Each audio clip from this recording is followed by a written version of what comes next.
From the PEP Radio Newsroom, this is the latest news blast as reported by LGBTQ Nation. The superintendent of a Vermont school district says he was detained by U.S. Customs and Border Protection agents while re-entering the country with his husband on Monday, an experience he described as the definition of psychological terror. They falsely stated that I, a U.S. citizen, have no constitutional rights at a point of entry, and officers became increasingly agitated as I continued to assert my rights regardless. Winooski School Superintendent Vilmer Chavaria wrote in an email to the district's leadership following the incident, according to 7 Days.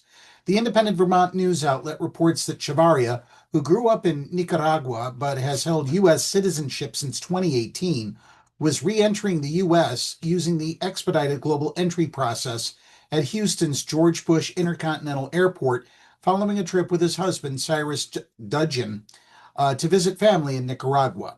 Despite having used the pre-approved global entry process many times before, Customs and Border Protection agents separated him from Dudgeon and subjected him to 5 hours of questioning. Dudgeon was not detained.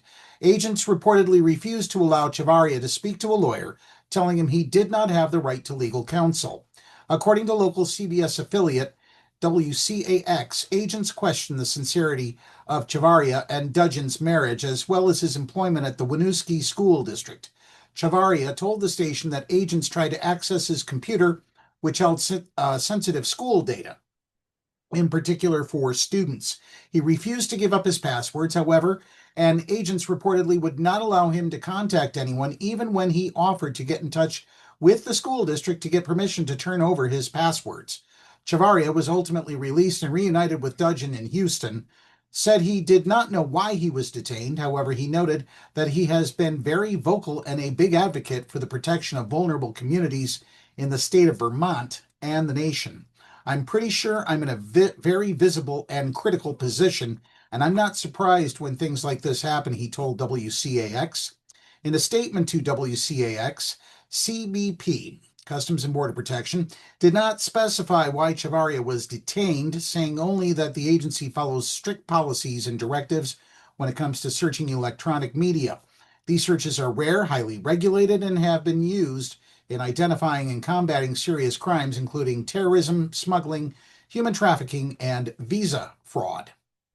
According to both WCAX and 7 Days, Chavaria received an email Tuesday in which Customs and Border Patrol informed him that his global entry status had been revoked. He also warned that amid the Trump administration's ongoing mass deportations and detention of undocumented immigrants, rights are being violated for U.S. citizens as well. And that's going to continue to happen and get worse if people don't mobilize quickly enough. On Tuesday, the Winooski School District Board released a statement on Facebook condemning CBP's treatment of Chavaria as deeply disturbing and unacceptable, and it most certainly is. Superintendent Chavaria is an exemplary leader and a beloved member of the Winooski School District community. His commitment to our students, families, and staff is unwavering. The board stands firmly in support of him and his family during this time. While we are aware that such detentions are increasingly becoming more common across the country, we must be clear. This is not normal. It is wrong. It is inhumane. It is unjust. The board also called on elected leaders and federal agencies to investigate the incident and take meaningful steps to prevent such abuses from continuing. Out Representative Becca Balint, the Democrat from Vermont, addressed Chavaria's detainment in a Tuesday evening speech on the House floor. I take to the floor today because I'm angry, and so are Vermonters, Balint said. We are furious because of what happened yesterday to a Vermonter, a U.S. citizen, as he attempted to return home. Vilmar Chavaria is a community leader. He is a school superintendent in my state.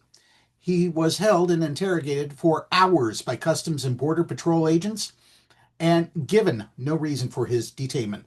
We are talking about a U.S. citizen here. So when we say this can happen to any of us, this is what we're talking about. This kind of violation of our constitutional rights is how leaders use terror to intimidate us into silence, Balint continued. When community leaders, school superintendents, are being detained because of the color of their skin and the sound of their last name, we need to hold on to our collective outrage. We do not need to accept this. This is not what Americans want. That's the News Blast for this hour. If you are watching our news videos on YouTube, be sure to subscribe to our channel. Download the Live 365 app to take PEP Radio with you wherever you go. Up next, we have the Meadville area weather forecast here on PEP Radio.